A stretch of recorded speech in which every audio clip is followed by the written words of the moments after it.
किठौर गए। किठौर से हम मेरे ख्याल से हमने 3 बजे से 3:45-3:50 तक हमने वहाँ पर पैदल दौरा किया। फिर हमारे नुमान रोफिल साहब के घर में हम गए, वहाँ पर थोड़ा बहुत लंच का चाय का इंतज़ाम था, करके नमाज़ पढ़े और वहाँ से दिल्ली आने के लिए जब हम इस पिलखुवा के पास जो टोल गेट है वहाँ पर हम पहुँचे, हमारे साथ 4 गाड़ियाँ थी। हमारी गाड़ी के सामने हाजी साहब की टाटा सफारी थी जो पीछे आपके, और हमारी गाड़ी के पीछे और 2 फॉर्च्यूनर थे। तो जैसा हम टोल गेट के करीब गाड़ी स्लो हो जाती है, बैरिकेड होता है, तो एक बड़ी धाम से आवाज़ आई। तो हम बोले क्या हुआ? फिर दूसरी आवाज़ आई।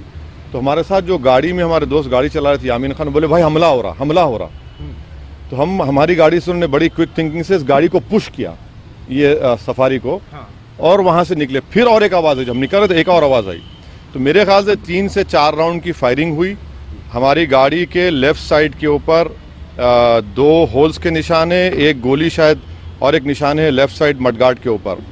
हम जब गाड़ी से आगे बढ़े तो हमारा, क्योंकि हमारी गाड़ी से उसकी गाड़ी को हमने पुश किया, मारा, राइट साइड का टायर पंक्चर हो गया। फिर वहाँ एक फ्लाईओवर है, वहाँ पर गाड़ी रोककर हम इस गाड़ी में बैठ गए और दिल्ली को आगे, क्योंकि हमको लगा कि रेकी कर रहे थे, फॉलो कर रहे थे हमको।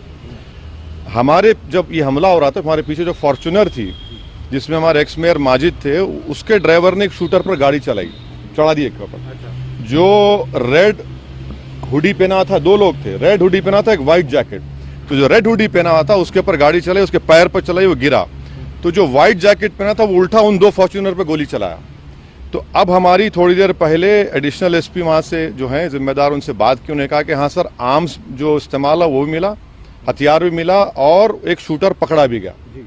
तो हमारी इलेक्शन कमीशन ऑफ इंडिया से ये गुजारिश है कि इसकी इंडिपेंडेंट जांच करवाई जाए, और ये कौन है लोग, किसका दिमाग है इसके पीछे, और आखिर क्यों ये हमला हुआ, किसने ये कॉन्स्पिरेसी की, ये जानना बेहद ज़रूरी है। सुनिए, और हम स्टेट गवर्नमेंट और मोदी गवर्नमेंट दोनों से ये कह रहे हैं कि ये इनकी जिम्मेदारी है कि वो इंडिपेंडेंट जांच करवाएं, और इसके पीछे दिमाग किसका है। आखिर ऐसे कैसे हो सकता है कि टोल गेट के ऊपर ये लोग 4-4 राउंड फायरिंग एक सिटिंग एमपी के ऊपर करते हैं। हम तो अल्हम्दुलिल्लाह कुछ नहीं हुआ, हमको खैरियत से हैं, मगर अल्लाह बचाना जब चाहता है तो कोई कुछ नहीं कर सकता। मगर आज ये हुआ है। अभी देखिए, हम तो क्या उम्मीद करते हैं कि आपको क्या लगता है कौन हो सकते हैं आखिर? नहीं, मुझे देखिए हमको कई बार लोग धमकी देते हैं, कई बार बहुत सी बातें करते हैं। प्रयागराज में जो धर्म संसद हुआ वहाँ पर भी हम पर काफ़ी गालियाँ दी गई, और फिर हमारे घर पर अभी हम कई मरतबा हमला हुआ। तो अब ये सरकार का काम है कि इंडिपेंडेंट जांच करवाएं और इसका सही तरीके इनको पकड़ा जाए। पार्लियामेंट अभी चल रहा है, पार्लियामेंट में भी ये क्वेश्चन उठाना चाहेंगे आप, बात करना चाहेंगे? जरूर, पार्लियामेंट है, स्पीकर साहब से मिलेंगे, स्पीकर साहब से बात करेंगे। हम इलेक्शन कमीशन को भी लेटर लिख रहे हैं, और सरकार जो स्टेट गवर्नमेंट और सेंट्रल गवर्नमेंट से भी करेंगे।